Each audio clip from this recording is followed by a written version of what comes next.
Hi everyone. So today I thought I would talk about 12 albums in my collection that on first listen I just didn't like the album. And for some of them it would take, 2 or 3 listens to finally appreciate the album. And some of them it took sometimes maybe years to actually love the album. And then I've got other albums in my collection that I still don't like very much. So maybe I'll do a video on that sometime. So these are just 12. There's more in there that, it took a few listens to appreciate. But the 12 I've chosen, I've ranked from my least favorite, which I still love, of course, to my favorite. So number 12. When this came out, what year did this come out? I'm trying to guess here. 1978, possibly. I just thought it was not very good because the album before is still my favorite album by Black Sabbath. But when I first heard Technical Ecstasy, it was just kind of okay, I guess. I wasn't that happy with it. And it took me a few years to really appreciate it. And I think it's when I got this box set. I think the remaster also helped. So I got this,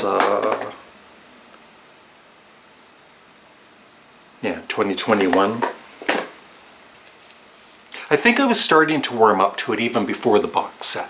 But still, in the last couple of years, I've really changed my mind about this, and I love the album. I always loved It's All Right, kind of a poppy song for Black Sabbath, sung by their drummer Bill Ward, but I always thought it was a very nice song. But other than that, I never used to really care for any of it. But now I think it's, it's not as good as their earlier albums, but for Black Sabbath fans, this album and the follow-up, Never Say Die, I think they're much better than some Black Sabbath fans seem to think. So, Backstreet Kids, You Won't Change Me, Gypsy, great song. All Moving Parts Stand Still, Rock and Roll Doctor. Rock and Roll Doctor is so-so, I guess. But She's Gone, and then Dirty Women. Excellent album. I would give this at least an 8 out of 10.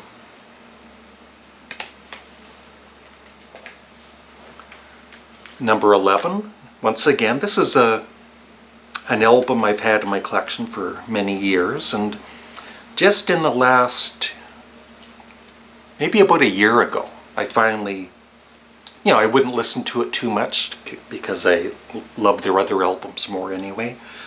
But I finally got it, and I think it's a great album. It is Genesis Trespass. Some say this is their debut album. From Genesis to Revelation, I guess the Genesis band members don't consider that their debut album. But this is so good. I've always loved The Knife, even the studio version, although I prefer the version on Genesis Live. But Looking for Someone, White Mountain, Visions of Angels, Stagnation, and Dusk. I love all of those songs now. So it just took me a few years to love this album. Once again, number 10. For many, many years I tried to get into this album, and I liked side 2. I really liked side 2, but side 1 I kind of struggled with. And then, about a year ago, I kept playing this and I finally got it. Queen II. Now, I really love the whole album, even side one. Yeah, Father to Son, White Queen as it began, Someday, One Day, really nice song, and The Loser in the End. Oh, I would rate this 8 out of 10, and I would rate this 9 out of 10. I always forget to rate them. Number 9. Yeah, when I bought this, I was starting to lose interest in this artist.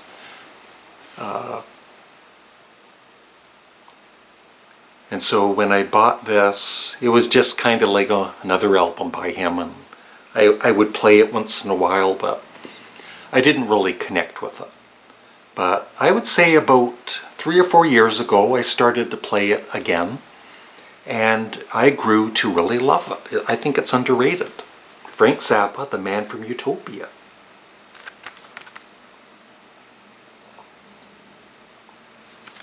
And also the Drowning Witch album.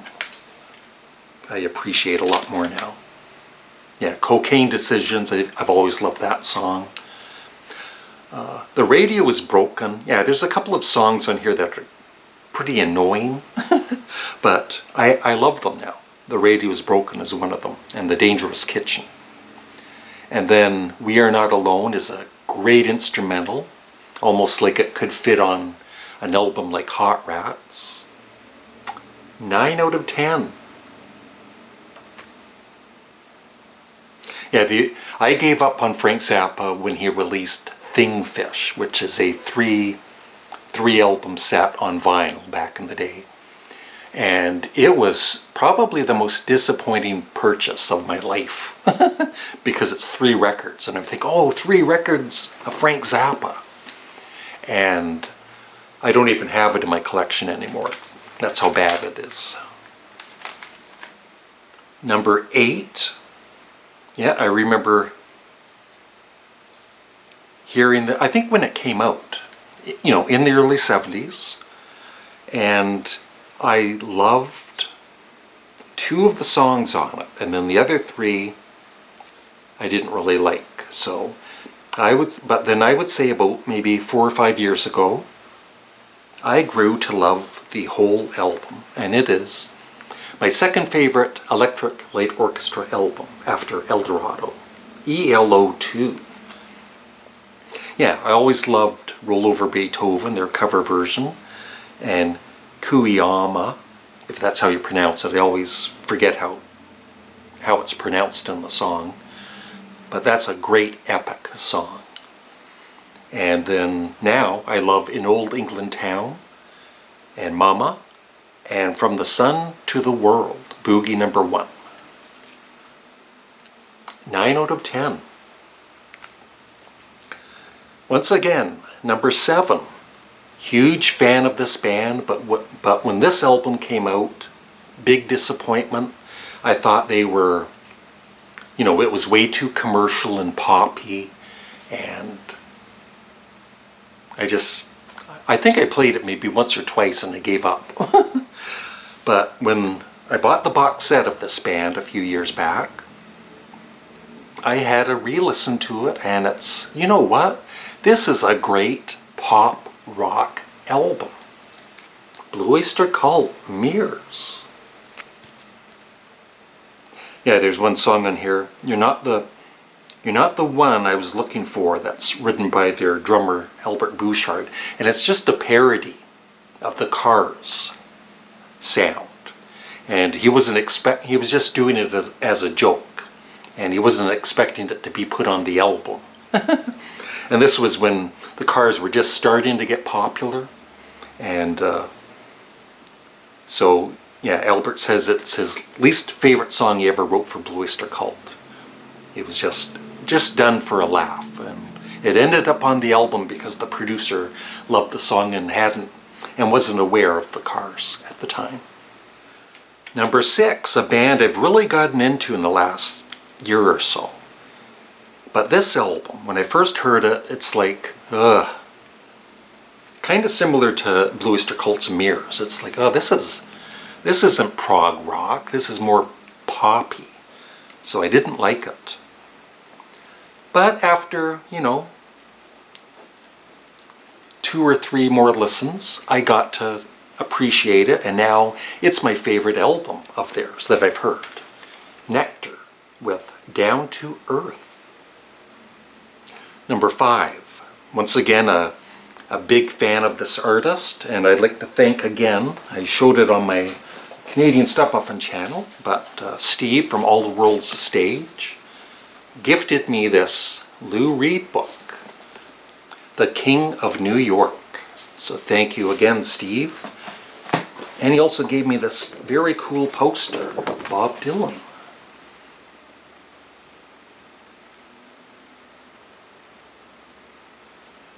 So yeah, this was one of the few albums by Lou Reed but I don't think I gave it a chance because I was reading, bad reviews and even some fans not liking the album. So I was putting it down without really giving it a chance myself. But when I bought his box set, I finally took the time and really listened to it, and I think it's as good as any of his other albums. Sally Can't Dance by Lou Reed. Maybe not as strong as like Coney Island Baby and Berlin, but still, I love the album. And I forgot to rate these, didn't I? 10 out of 10. 10 out of 10. 10 out of 10. So all of these are 10 out of 10 now, coming up. Number 4. This was kind of a bit disappointing when it came out, except for some of the songs on it.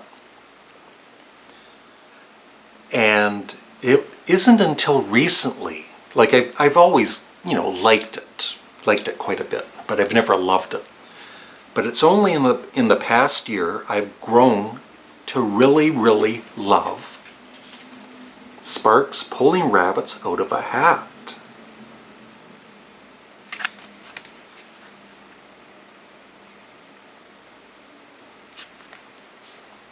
Yeah, I always loved With All My Might and the title song. But there were some songs that kind of annoyed me, like Pretending to Be Drunk and Everybody Move. I used to hate. But now I love the whole album. Yeah. And I love that cover. 10 out of 10.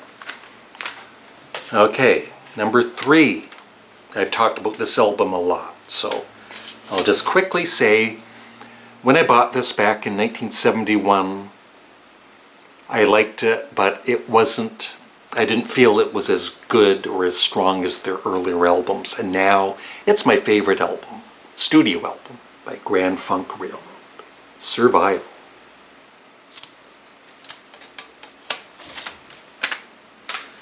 Number 2. Yeah, once again, a band I really got into in the past few years. I have all of their albums with John Anderson. But this was the one album that, was getting these rave reviews from fans. And I just didn't connect with it. But then finally, one day, maybe 3-4 years ago, it all connected. Except for the cover. Yes, Going for the One. And Awaken, the first couple of times I heard that song, it's pretty well known as one of Yes's greatest songs. And I just didn't really care for it. But now, along with The Gates of Delirium and To Be Over and 2 or 3 other songs, it's my favorite. Yeah, it might be my favorite Yes song, actually. But the whole album is great. Number 1, is Beatles related. So when this came out, 1978, me and my friend both bought it, and we were disappointed because we wanted this artist to rock, and he wasn't rocking on this album. But it didn't take long. It took, 2 or 3 listens to realize these are damn good songs. And it's one of my favorite albums by Paul McCartney and Wings, London Town.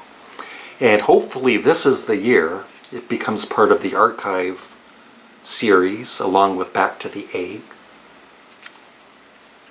Yeah, I love every song, and I think Morse Moose and the Grey Goose is one of Paul McCartney's most underrated songs. So that's number 1 out of these 12 albums. So I would love your thoughts on any of these. Thank you for watching. Please remember to subscribe if you haven't already, and like the video and leave a comment below. Also today on my Canadian Studmuffin channel, later today, I am posting another Does This Album Suck? And this one is on Guns N' Roses' Chinese Democracy. So please check that out. Bye.